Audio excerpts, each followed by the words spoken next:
Hello, and welcome to the Flick Advisor. Today we're going to review Fences.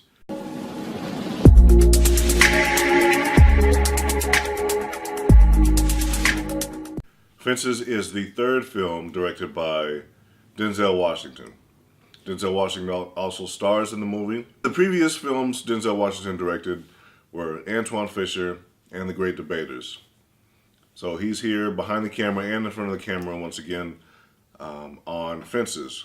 Fences is based on a play of the same name written by August Wilson. Denzel has acted in this play for a number of years. Opposite of Denzel Washington is Viola Davis. She plays his wife. Denzel Washington plays Troy Maxson, a gentleman in his 50s who is trying to raise his family in a particularly tough time, especially for African Americans. The first thing to talk about here is all the performances are absolutely amazing. Denzel Washington plays this part incredible, but that's not really surprising considering he's done the play for some time now. Viola Davis, I believe, is the breakout role here. Pretty much everybody at this point knows she can act, but this is one of the bigger roles where she really shows some range, a lot of range actually. It's not easy for me to admit that I've been standing in the same place for 18 years. Well, I've been standing with you.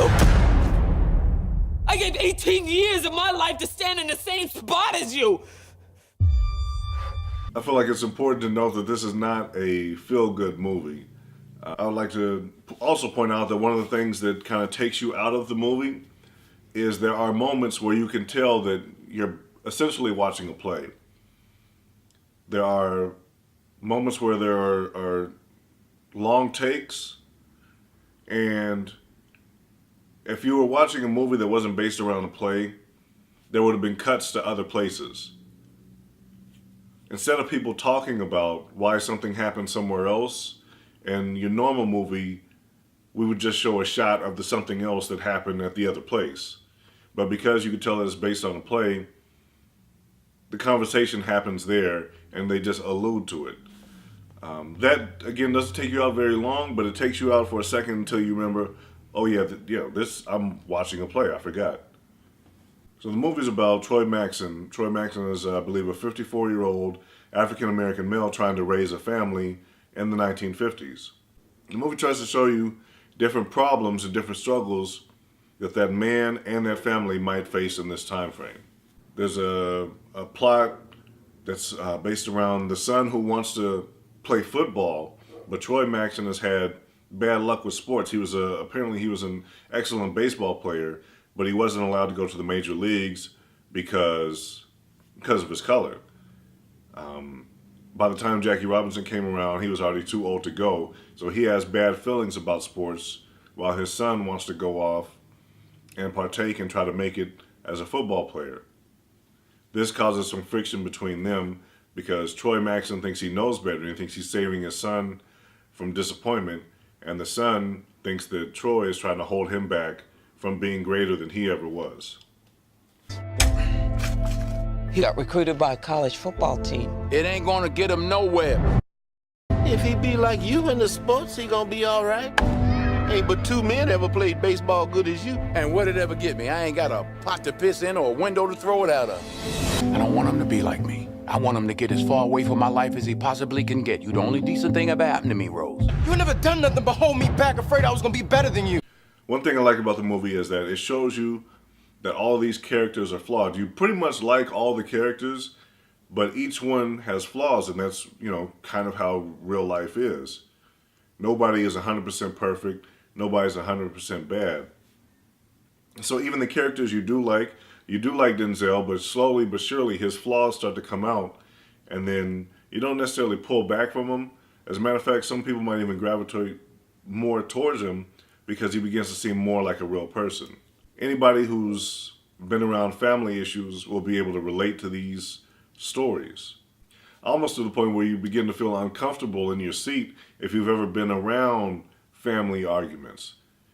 All the performances are so great, it feels like you're really there, watching mommy and daddy fight, or your dad and your uncle fight. the performances are that authentic that it genuinely gets you uncomfortable a few times in the movie because you just don't want to be around the drama. Even though it's incredibly hard to take your eyes off of it, because who likes taking their eyes off of drama when it's developing in front of you? That's one of the reasons I recommend this movie to anybody, really everybody. It has something anybody can relate to. Yeah, it's about a black family, but really it's about family. It's about family. It's about mothers, fathers, sons. That's what it's about. even daughters. It's about those things. So anybody who is alive can relate somehow to this movie. Struggle is inherent with being a human. So you're dealing with families, which is, at least 3 humans. There's all types of drama and all types of problems that arise there. And so you get something to watch that you can relate to, even if you're not black. The performances are outstanding, so you're immediately drawn in. From the minute the movie starts, you're immediately drawn in. The storytelling is so impressive, you might actually even be exhausted by the time the movie ends. The movie is 2 hours and 19 minutes, so it's a long movie. And then on top of that, they're hitting you pretty hard emotionally. You might very well be emotionally exhausted by the end of the film, but it feels like a good ride. If you feel better at the end of the movie for watching it, even if you're slightly depressed, let's be honest. The movie is long and a little bit depressing. It's not a popcorn movie. It's not a Netflix and chill movie. Please don't mistake it for that. It's a movie where you're going to want to go get some comfort food before the movie's even done. You're gonna want to go downstairs or to your kitchen, grab some ice cream, grab some hot dogs, some pizza, and try to comfort yourself emotionally while you're watching these people go through that drama. I absolutely suggest watching it. Watch it with comfort food. Enjoy it. It's a great movie. Everybody does great in it. Performance is outstanding. Set design is outstanding. And that's it. Great. Thank you.